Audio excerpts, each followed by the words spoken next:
সকালে চাটা না খেলে যেন দিনটাই শুরু হয় না, কি ঠিক তো?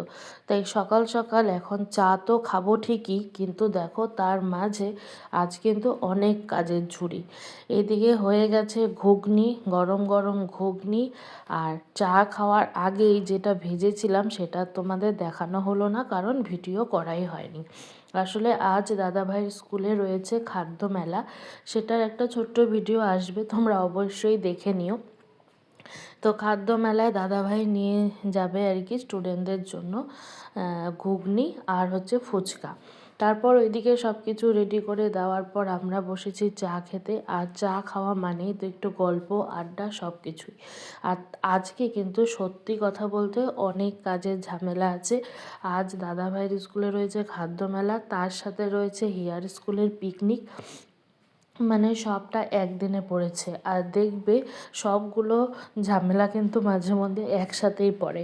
আর এইদিকে তারপর মেয়েকে নিয়ে চলে এসেছি স্কুলে, এখন ওদের লাইন করে বাসে ওঠানো হচ্ছে, একটু পরেই আর কি বাস ছাড়বে। আসলে এতগুলো বাচ্চা সবাইকে তো দেখে শুনে নিতে হয়।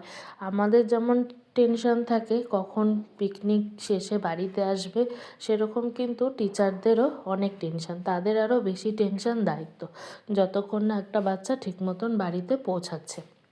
আর তার সাথে আনন্দর কথা আর কী বলবো, আজকে তো কোনো ঝামেলাই হয়নি স্কুল যেতে।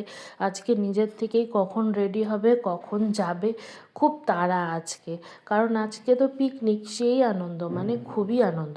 তোর মনি পাপা বলছিল তুই স্কুলে যাচ্ছিস আর আমার স্কুলেও তো আজকে খাদ্য মেলা, ওখানে যাবি না? না, আজকে তোমার স্কুলে যাব না, আজকে আমি আমার স্কুলে যাব। মানে ভীষণ আনন্দ।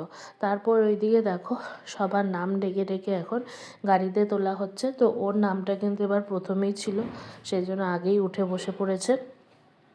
আর মানে এইসব করতেও কিন্তু সত্যি কথা বলতে অনেক সময় লাগে, কারণ সবই তো কচি কাঁচা।